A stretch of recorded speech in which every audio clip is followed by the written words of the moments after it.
एक तरफ stable strong है तो कभी बुल रन नहीं आ ही नहीं सकता। क्यों? क्योंकि देखिए, आप जाइए फिर से वापस से चार्ट ऑफ एक्यूरेसी के सिनेरियोज में। बुल रन कब आता है? बुल रन तब आता है जब दोनों तरफ बुलिश हो, रेजिस्टेंस भी बुलिश सिग्नल दे, सपोर्ट भी बुलिश सिग्नल दे, तब जाके बुल रन आएगा। ये 7 नंबर सिनेरियो होता है, 7 नंबर सिनेरियो होता है। अदरवाइज बुल रन नहीं आएगा। काइंड ऑफ बुल रन कह सकते हैं उसको कि हाँ एक ही तरफ से डबल बुलिश हो रहा है तो चलो ठीक है, हो सकता है कि स्लाइट हो सकता है, बुलिश जैसा मोमेंटम है। लेकिन बुल रन तब होगा जब दोनों तरफ से एकदम खिंच के बुलिश सिनेरियो आएगा, दोनों भगाएंगे बाजार को बाहर। सिर्फ एक भगा रहा है तो न्यूट्रल रहेगा दूसरी तरफ से बाजार। और ब्लड बाथ तब होगा जब दोनों तरफ से बेरिश सिनेरियो आए।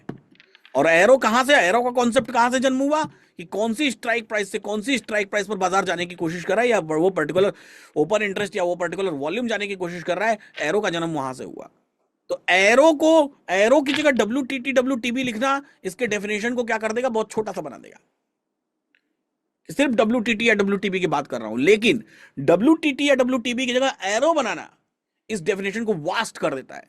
13 के 13,000 सिनेरियोज इसमें इंक्लूड हो जाते हैं, इनबिल्ट हो जाते हैं कि इतने से ही चार्ट में 13,000 सिनेरियोज इंक्लूड हो गए। क्योंकि ये बुलिश तो मल्टीपल तरीकों से हो सकता है ना, multiple n number of ways है कि ये बुलिश हो जाएगा, एन नंबर ऑफ वेज है कि ये स्ट्रांग हो जाएगा। वही एन नंबर ऑफ वेज मिलकर 13,000 सिनेरियोज क्रिएट करते हैं, वही एन नंबर ऑफ वेज। तो आप एन नंबर ऑफ वेज सीखने जाएं, उससे बेहतर है कि आप बाजार का क्रक्स सीखें कि एंड ऑफ द मोमेंटम क्या है। एंड ऑफ द मोमेंटम, सारा सब कुछ होने के बाद उसका अंत कहां हुआ। और वो तभी हो पाएगा जब आप उसको सारा सब कुछ जितना कुछ हुआ है उसको ट्रैक करेंगे, एक एक बात को ट्रैक करेंगे। अच्छा, अब बुलिश हुआ था, अब बेरिश हुआ, अब बुलिश हुआ था, अब बेरिश हुआ, फिर बुलिश हो गया, फिर बुलिश हो गया, फिर बुलिश हो गया, फिर बेरिश हो, सब ट्रैक करते चले आए, एंड रिजल्ट बुलिश दिखा रहा है।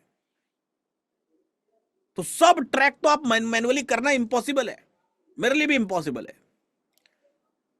करने के लिए मुझे उस हिस्टोरिकल डेटा को बहुत ध्यान से देखना पड़ेगा। अगर मैं 11 बजे बाजार में आया तो मुझे 9:15 से लेकर 11 तक के हिस्टोरिकल डेटा को देखते रहना पड़ेगा, जो कि हम पहले करते थे एलटीपी कैलकुलेटर, खुद से देखते थे मैनुअली। लेकिन अब वो सब कुछ को क्या किया, वो सब कुछ को ऑटोमेट कर दिया कि चलो ठीक है, हम कहां देखने जाएंगे, इस सिस्टम को, इस कंप्यूटर को काम पे लगा देते हैं।